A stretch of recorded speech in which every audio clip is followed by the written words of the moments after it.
A serial rapist strikes in a suburb outside Toronto, Canada. The nature of the beatings, what the victims had endured, clearly told us that we're dealing with a sexually sadistic offender. Years later, a serial killer brutally targets young girls in another Canadian town. It was gruesome. Who could kill a young teenage girl and dismember her body? Fear sweeps across southern Ontario. The bloody trail leads police to a pair of unlikely suspects, a young, beautiful married couple. The idea that these were the bad guys, that they were capable of doing anything so vile, is something that's hard for us to comprehend. She assaulted her sister. It was absolutely mind-boggling. It's the most sensational and probably one of the most sinister cases in Canadian history.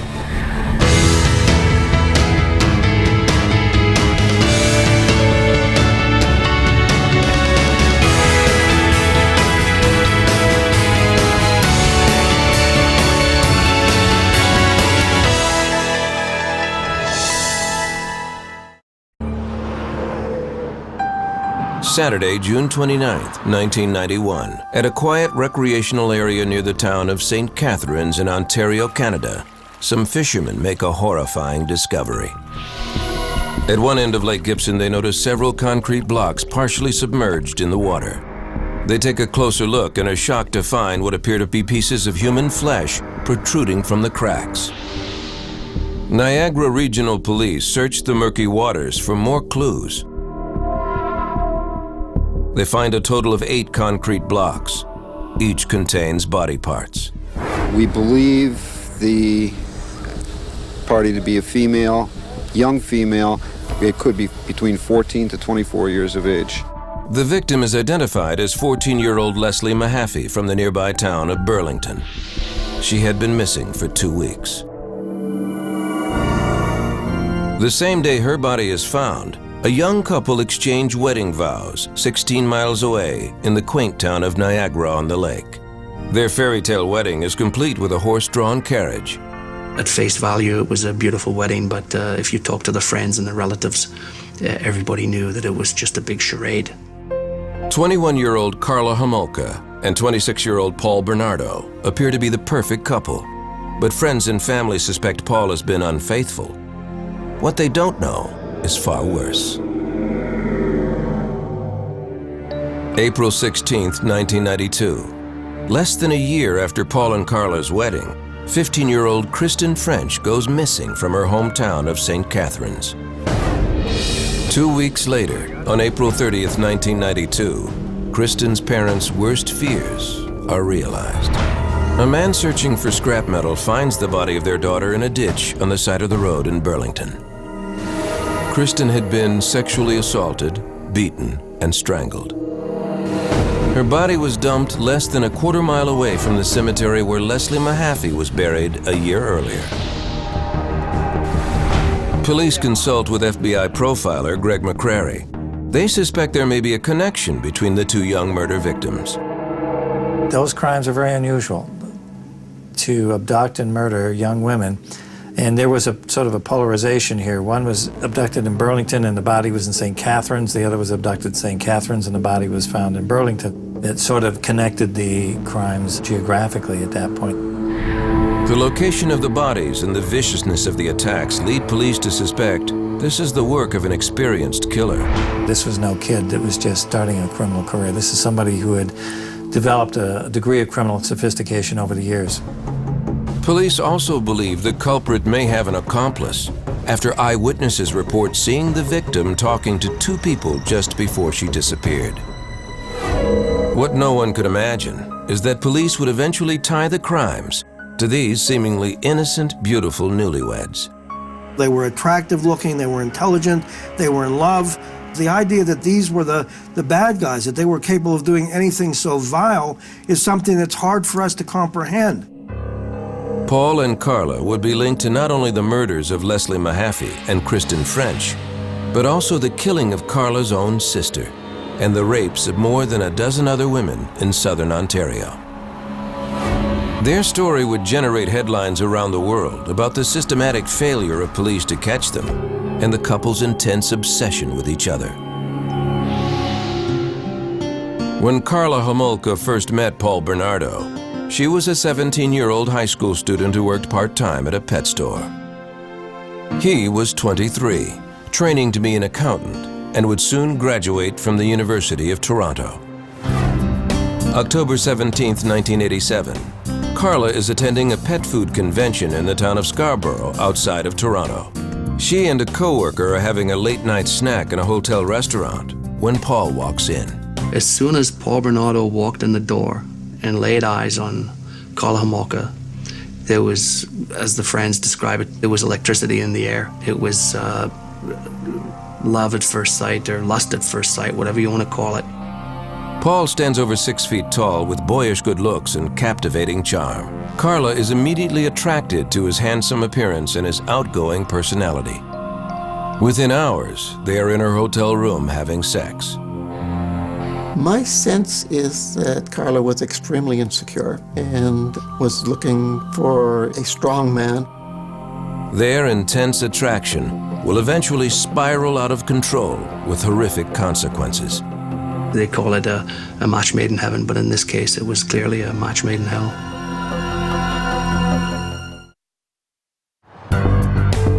October 1987. When 17-year-old Karla Homolka first met Paul Bernardo in Scarborough, Ontario, it was lust at first sight. Karla believed 23-year-old Paul was the man of her dreams. But he was a man with dark secrets, and she was a young woman who would do anything for him. The oldest of 3 daughters, Karla Homolka was a popular and pretty girl.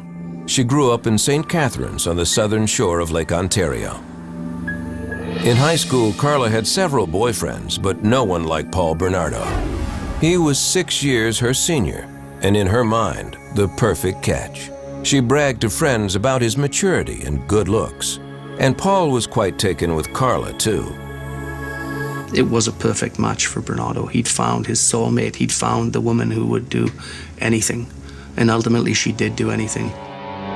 The youngest of 3 children, Paul was a good-looking boy with dimples and a sweet smile.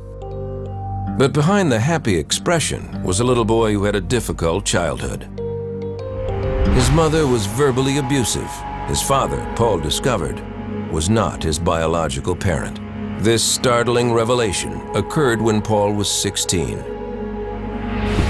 Around that time, Paul began peeking through his female neighbors' windows as they undressed.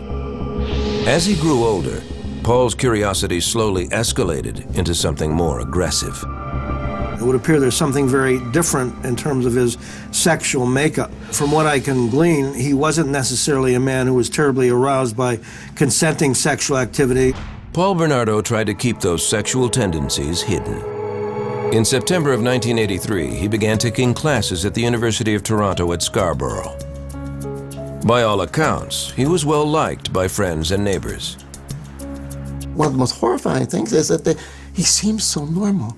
I believe that this is quite common in psychopathic personalities. They are often very charming, entertaining, life of the party kind of people. He had several girlfriends in college who said they broke up with him when their sexual relationships became abusive. He became fixated almost on violence towards women and on conquering women, on going to discos and bars and getting them and having sex with them and getting them to do whatever he wanted. In the spring of 1988, a sexual predator was roaming the streets of Scarborough. By May, there were already 7 attacks on women. We're supposed to warn women not to travel alone at night. The attacker would grab women as they got off the bus or walked through the park, pulling them behind bushes where he sexually assaulted them. Early on, these attacks consisted of fondling, but over a 13-month period, the assaults grew more violent. The media dubbed the attacker the Scarborough Rapist.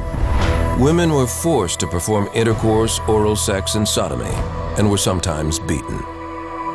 Everybody knew about the Scarborough Rapist. Everybody was on their guard, and it was a nightmare for many young women, and it was a real nightmare for the women who unfortunately happened to be pounced on by him. The Metropolitan Toronto Police Department took statements from the victims, but they couldn't get an accurate description. The women had been attacked from behind and didn't clearly see his face. All they could tell was that he was young and good-looking, with light-colored hair. Police found another common characteristic among the attacks. The attacker forced the victims to call themselves degrading names, such as slut. Nobody had a clue who the Scarborough rapist was. The Toronto police were working diligently on the case. They'd taken as many as, I believe, 100 DNA samples from potential suspects. In the fall of 1988, the Toronto police called an FBI profiler, Greg McCrary, to assist in the search for the Scarborough rapist. Over the next several months, McCrary analyzed police reports and was able to link 4 more attacks to the Scarborough rapist, bringing the number up to 11. This was a very dangerous subtype of rapist that was very anger-based, perhaps even sadistic in nature. They're rare, but they're very, very dangerous offenders. McCrary's concerns grew as the assaults became more serious. Not only were these women being brutalized, but we felt we're on the verge of perhaps this thing moving over the line into homicide, and that's what had everybody's attention. When one sees a serial rapist, there is a high probability that they're being driven by a sexual drive that's been misdirected, and that they are going to continue to be driven in that fashion unless we intervene through catching them. Special Agent McCrary developed a description of someone he thought police should be looking for. We felt this was more of a high-functioning, intelligent, psychopathic, sexually sadistic sort of offender. And he lives in the Scarborough area in a dependent situation, probably with family members. Early 20s, has a violent relationship with women, even women that he's in a relationship with. When Paul Bernardo and Karla Homolka first met in the fall of 1987, there had already been 3 attacks linked to the Scarborough rapist. Karla never suspected the man she was falling in love with could be linked to such brutal crimes. At first, Paul Bernardo showered her with flowers, with gifts, and treated her really well. He was a considerate person. He was a considerate lover. He was a nice guy. And she flaunted him something fierce. Paul and Karla's relationship quickly intensified, both physically and emotionally. Over the next year and a half, Paul drove to St. Catharines to visit Karla several times a week, an 80-mile trip. Her family adored him and wasn't concerned with their 6-year age difference. Like 19-year-old Karla, her parents thought Paul was a perfect catch. In the spring of 1989, Karla graduated from high school. By the fall of that year, Karla was telling friends that Paul had been verbally abusing her, but she was always quick to forgive him. That December, Paul and Karla took a romantic trip to Niagara Falls. There, he asked her to marry him. She eagerly accepted. To her parents, he seemed like an excellent choice for a husband. He was good looking. He had ambitions to be a rap singer. He'd been trained as an accountant, had a degree from the University of Toronto. Certainly he had all the credentials to be a dream son-in-law. They set a wedding date for the spring of 1991. May 29, 1990, police released a composite sketch of the Scarborough rapist to the media. The composite sketch came out about the time we were doing the profile. One of the victims got a pretty good look. When the sketch was released, friends of Paul Bernardo were stunned by what they saw. Paul Bernardo's best friends had in fact contacted Toronto police and said, this artist's concept is a ringer for Paul Bernardo.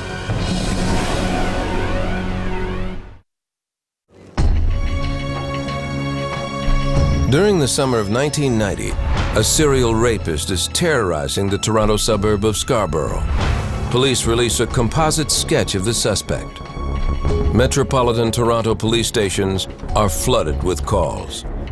The man accused of more than a dozen sexual assaults in the Scarborough area bears a strong resemblance to Paul Bernardo. By November of 1990, several people, including Bernardo's own friends, have given his name to police after seeing the composite sketch. Police bring him in for questioning and request a DNA sample.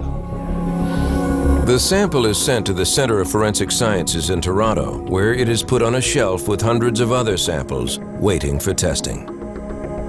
Keep in mind that DNA still, even at that time, was relatively new. It isn't what it is today. There's all sorts of different technology today that we can get DNA readings very, very quickly. Around the time of Paul's questioning by police, he moves from Scarborough to St. Catharines. He and his fiancée, Karla Homolka, live with her parents until they can get a place of their own. The sexual assaults in Scarborough suddenly stop, but a rash of incidents begin to occur in the St. Catharines area. Karla and her family never suspect Paul. They adore him, especially Karla's 15-year-old sister, Tammy, who looks up to him as a big brother. But soon she becomes the target of his deviant urges.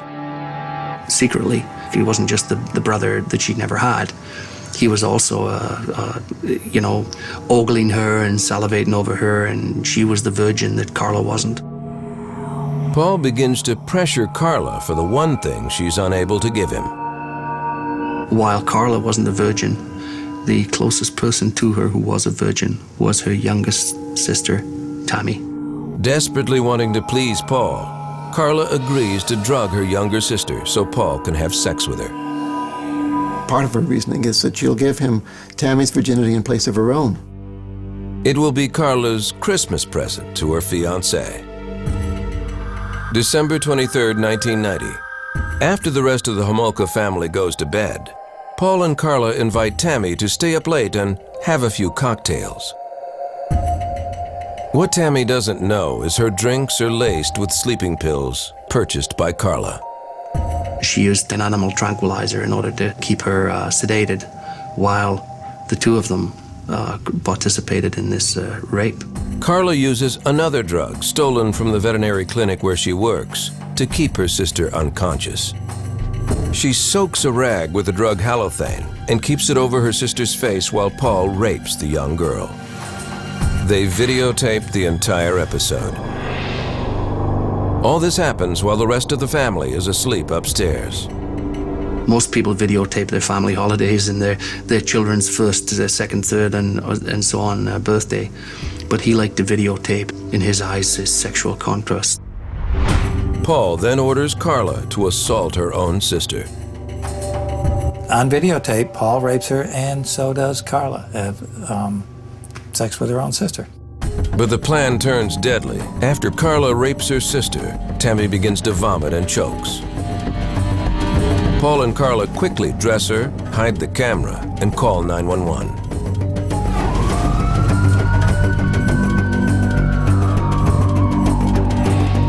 When paramedics arrive, the couple says they had tried to revive Tammy after she passed out from drinking.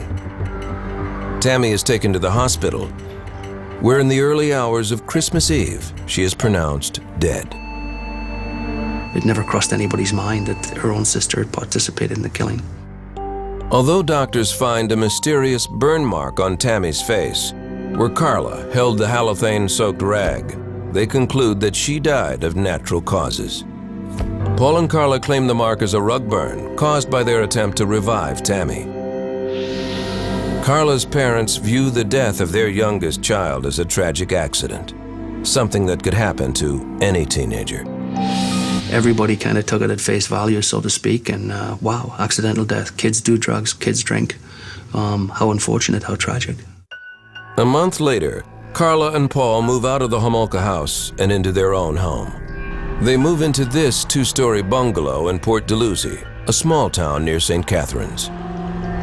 On the outside, they appear to be the perfect couple, but behind closed doors, Paul begins to turn his aggression on Karla.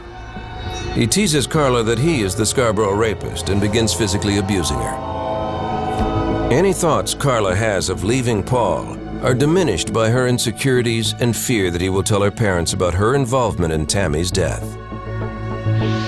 In this particular case, we have a man who is a serial rapist who meets up with a woman who ultimately ends up participating in further acts of sexual abuse, and ones that are even far more serious.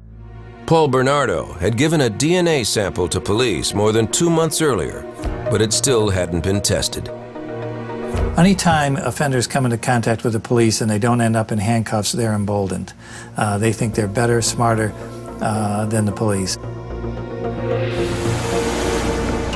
June 15, 1991. 2 weeks before Karla's dream wedding, Paul wakes her up in the middle of the night with a surprise, a young girl, 14-year-old Leslie Mahaffey.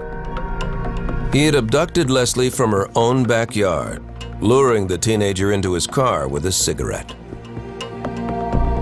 Paul intends to keep Leslie as a sex slave, but her true fate will be far worse than anyone could imagine. June 15, 1991, Port Dalhousie, Ontario. In the middle of the night, Paul Bernardo wakes up his fiancée, Karla Homolka, with a surprise.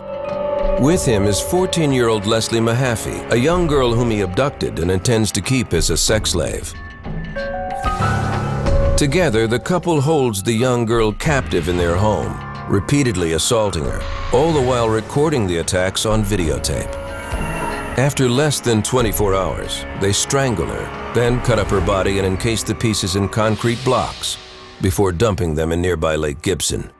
It is 2 weeks before their wedding. Well, clearly the relationship between Paul and Karla was a very destructive one. These are two people that fed into one another and encouraged and supported one another, would appear, in doing things that were just, in some sense, unspeakable. On June 29, 1991, Paul Bernardo and Karla Homolka exchange wedding vows before more than 100 friends and family members. On the same day as their fairy tale wedding, fishermen discover the dismembered body of 14-year-old Leslie Mahaffey, encased in concrete blocks. The details of the young girl's murder send shockwaves through the region. It was gruesome. I mean, when you imagine not only who could kill a young teenage girl, but who could dismember her body and dispose of it in such an ugly and heinous way. There was this massive veil of fear right across southern Ontario. Over the next year, the Niagara Regional Police attempt to find any clues that will lead them to the killer of the teenager. They call in FBI profiler Greg McCrary to assist with the search. McCrary had been asked to help with the Scarborough rapist case more than 2 years earlier. But he has no reason to think those rapes are connected to the murder of Leslie Mahaffey. Toronto police also don't make the connection to the rash of incidents in St. Catharines, so that information is not brought to McCrary's attention. I wish I had made that connection. I had no idea there were other rapes going on up there at the time either. Had I known that, I don't know, maybe that would have clicked for me. While the Niagara Regional Police look for clues to Leslie's murder, Karla Homolka settles into her role as a wife. But she finds that marriage has not quenched her new husband's thirst for virgins. In fact, Paul's deviant sexual demands escalate. After they were married, Paul demanded that Karla get some of her sister Tammy's best friends around to the house because he wanted to drug them in the same way that they drugged Tammy.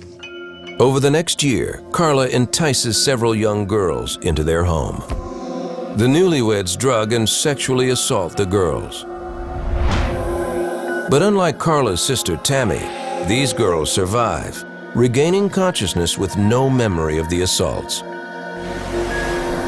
Some of these attacks are videotaped. He was obsessed with making himself into a star. It was very important for him to keep trophies or mementos that would confirm how successful he had been on these occasions. With Karla's knowledge, Paul also continues to stalk women throughout the Niagara region. On April 16, 1992, Paul and Karla take an afternoon drive with the intent of bringing home a new sex slave.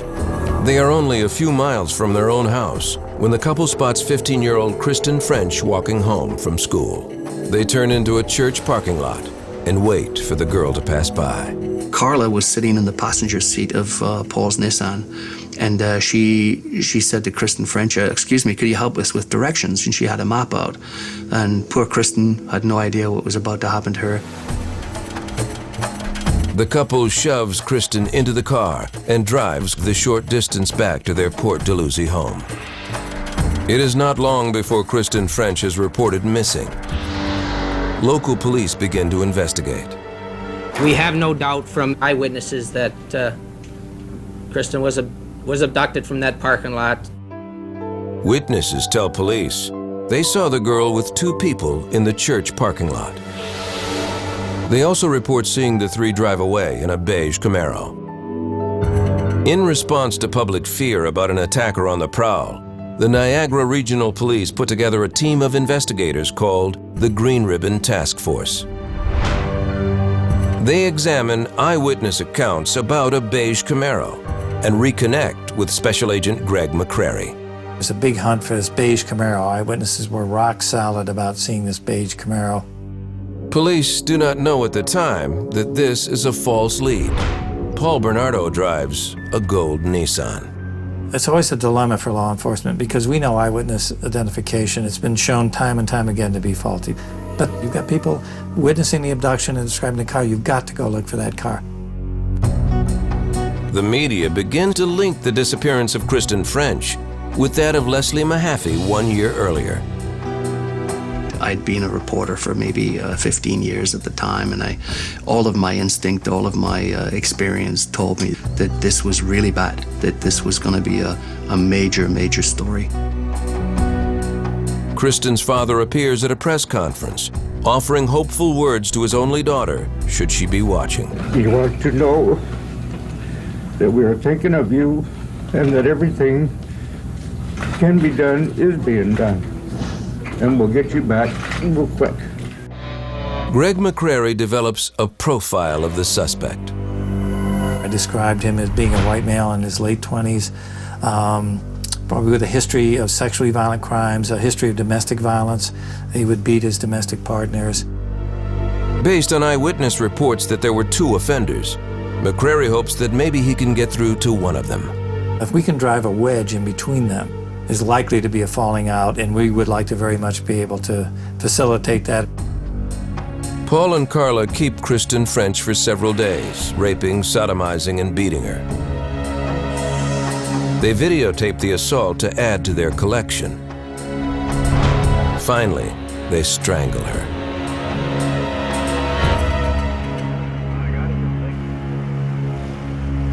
On April 30th, 1992, Kristen's body is found.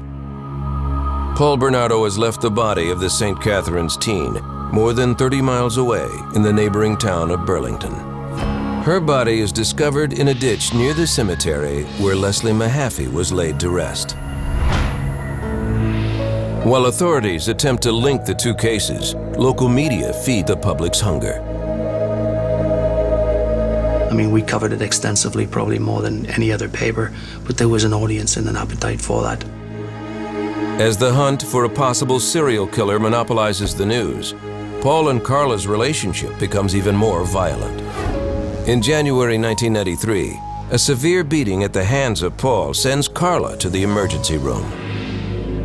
Around the same time, the DNA samples collected more than 2 years earlier in the Scarborough rapist case are finally processed. After sorting through hundreds of samples, Paul Bernardo is identified as the man responsible for the Scarborough rapes. He is now living 80 miles away in Port Dalhousie, where Kristen French and Leslie Mahaffey were murdered. That was a moment where I was both excited and frustrated. They had identified Paul Bernardo now as being the Scarborough rapist, and then he had moved into this area and became prime suspect, number one suspect in this case. Bernardo had been identified and questioned based on a composite sketch of the Scarborough rapist more than 2 years earlier. At that time, he had also given a sample of his DNA. I think he was more brazen and more aggressive than ever, thinking that for whatever reason he'd beaten the system. After investigators connect the three cases, reporter Alan Cairns gets the police tip of a lifetime. The guy said, pull your Scarborough rapist files. And I remember, no, it's the Kristen French murder. And the Leslie Mahaffey murder, he said, pull your Scarborough rapist guy files. It's the same guy. And I was stunned. Huge, huge story.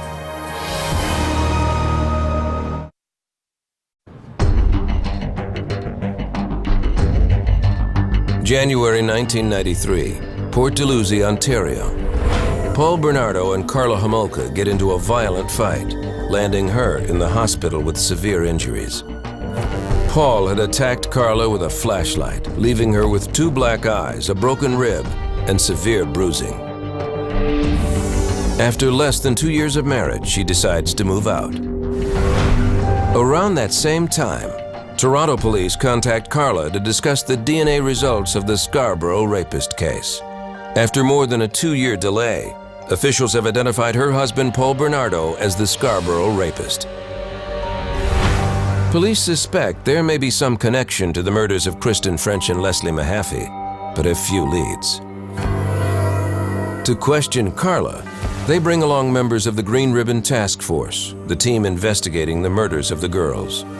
She thought to interview her about the domestic assault. In my opinion, they handled that interview exactly right because they didn't accuse her, they didn't overstep the bounds, but just by having Green Ribbon Task Force investigators there, that message was being communicated to her. After the interview with authorities, Karla breaks down and confesses everything to her family. She is afraid police already know or are close to discovering the couple's terrible crimes.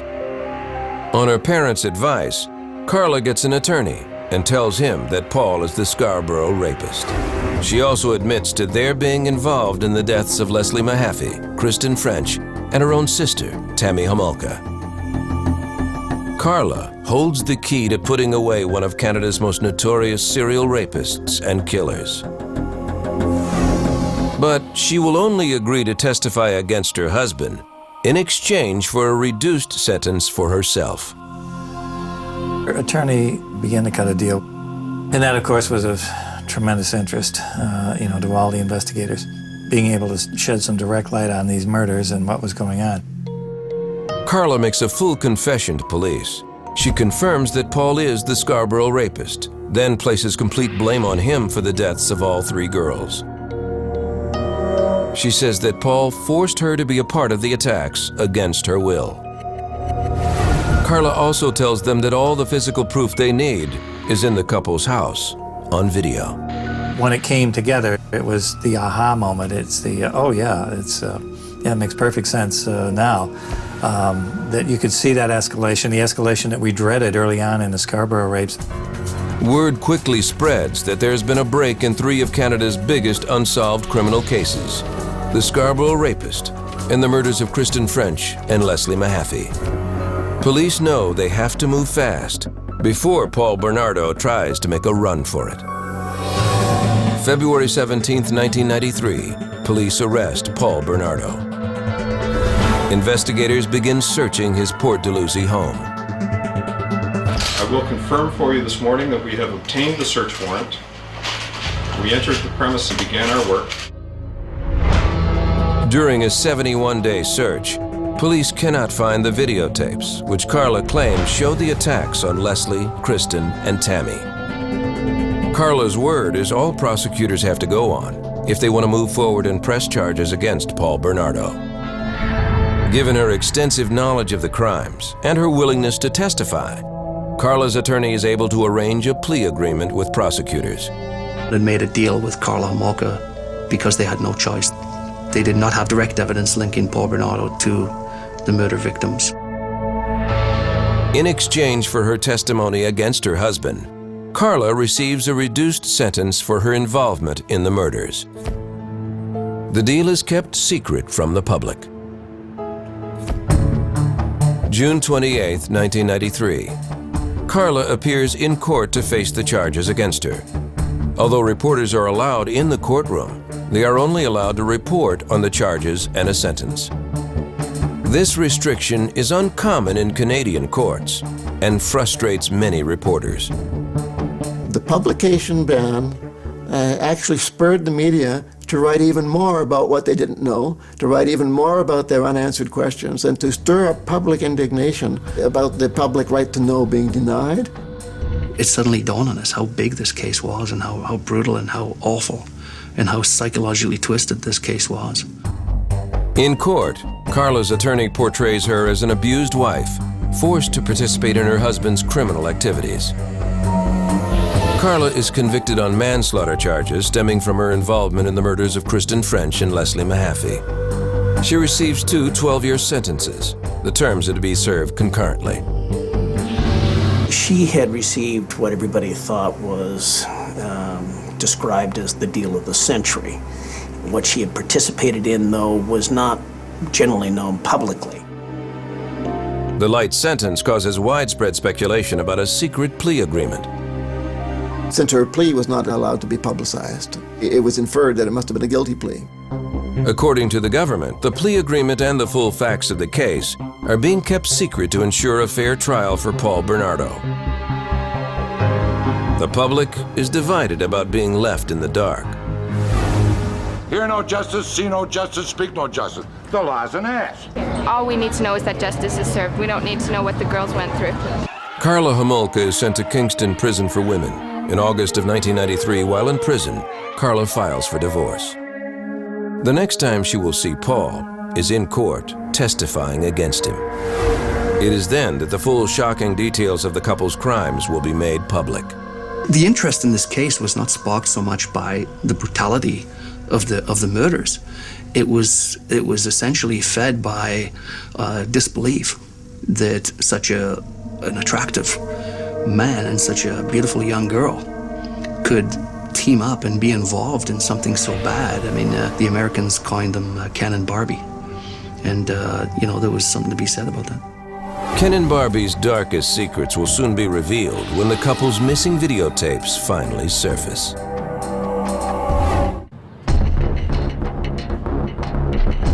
May 18th, 1995, Toronto. It's day 1 of Paul Bernardo's trial, one of the most anticipated murder trials in Canadian history. People line up for blocks to try and get a seat inside. Scarborough native Paul Bernardo pleads not guilty to 9 charges in connection with the deaths of Leslie Mahaffey and Kristen French, including kidnapping, unlawful confinement, aggravated sexual assault, and murder. His now ex-wife, Karla Homolka, is already doing time in prison for her participation in the crimes. After agreeing to testify against Paul, Karla is serving a 12-year sentence. Inside the courtroom, the day begins with some powerful new evidence for prosecutors. 6 videotapes found in the couple's home. That was the first time that they had direct evidence against not only Paul Bernardo, but Karla Homolka. Much to everyone's surprise, the tapes reveal a very different version of events. Karla had misled authorities about her involvement in the crimes. On the videos, she is seen fully participating in the attacks. Had the tapes surfaced earlier, they may have affected her infamous plea deal. The tapes were crucial evidence. They were the smoking gun. On one tape, Karla is seen raping her own sister. She assaulted her sister, captured on videotape. The idea that one sister would offer up a younger sister as some sort of a present without a gun being held to their head seems bizarre in the extreme. It was absolutely mind-boggling. In court, the defense maintains that any crimes committed by Bernardo stopped short of murder. We had this sort of history to work on, that all of his sexual assaults, the women had lived. It was only when he was in this very close interaction with Karla that they didn't. Paul Bernardo insisted from right from the beginning, and I'm sure does to this day, that he was not the killer and that Karla was. On June 19, 1995, Karla Homolka goes to court to testify against her ex-husband. She tells the court that she is a victim and that Bernardo was the mastermind behind all 3 murders. On cross-examination, the defense plays the videotapes, which clearly show Karla's participation in the assaults. She uses battered wife syndrome as her explanation, a claim sharply disputed by Paul's attorney. I'm not suggesting for a moment that she was not abused by him. What I'm saying is that She could not be classified as a person suffering from a battered spouse syndrome. I think in battered spouse syndrome that we're talking about people having tremendous psychological abuse. As I see it, she was more of an accomplice in these horrible crimes than a victim of these crimes. Paul Bernardo's trial lasts nearly 4 months. In an effort to spare the families more grief, the judge allows the jury to see the graphic videotapes, while the public is allowed to hear only the audio portions. Professionally speaking, I was disappointed that we didn't see the tapes. Personally speaking, I'm glad we didn't see the tapes. The audio reveals Paul Bernardo's modus operandi, as used in the Scarborough rape case. He got them to repeat over and over and over again that they'll do anything he wanted, that he's the king. After hearing the testimony of 86 witnesses, the jury of 8 men and 4 women deliberates for 8 hours before reaching their verdict. September 1st, 1995. 31-year-old Paul Bernardo is found guilty of all 9 charges against him, including 2 counts of first-degree murder for killing 15-year-old Kristen French and 14-year-old Leslie Mahaffey. The parents of both girls are pleased that Paul Bernardo is behind bars, but their nightmare isn't over. Only the trial is over. Leslie is still not coming home. Paul Bernardo is sentenced to life in prison with eligibility for parole in 25 years.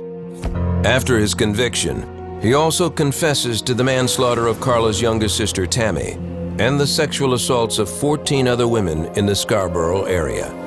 Those admissions lead the judge to declare him a dangerous offender, meaning he will likely spend the rest of his life in jail without the chance for parole. The controversy sort of rages around, was Karla given too light a sentence? Did she get off on this thing, so to speak, get off way too lightly? And that's certainly the opinion of a lot of folks, that she is. I have my concern that she may be more psychopathic than Paul. Even though Karla Homolka misled authorities about her role in the assaults, prosecutors decide not to challenge the plea agreement. The decision, they say, is final. I'm not a lawyer, but as I understand the law, once the deal was cut in Canada, they had to honor the deal. Karla's plea deal becomes known as one of the worst in Canadian history. The media call it the deal with the devil. The controversy surrounding the Paul Bernardo and Karla Homolka crimes does not end with the verdicts. The following year, the Ontario court releases the results of a 6-month-long inquiry into the police handling of the Paul Bernardo case. They conclude that the investigation was hampered by numerous mistakes and that Paul Bernardo fell through the cracks simply by moving from one community to another. Since the inquiry, Canadian authorities implemented a new system specifically for tracking serial predators. Their goal is to improve communication among police departments. On July 4th, 2005, 35-year-old Karla is released from prison after serving 12 years behind bars. Although she served her full sentence, some feel that was not long enough for the role she played in the crimes. My personal feeling is she got off light. I think that she has more culpability for this than she was punished for. But she's out, and so all we can do now is hope that she doesn't harm anyone else. Unable to comfortably return to her hometown of St. Catharines, Karla Homolka decides to start her life over in French-speaking Montreal.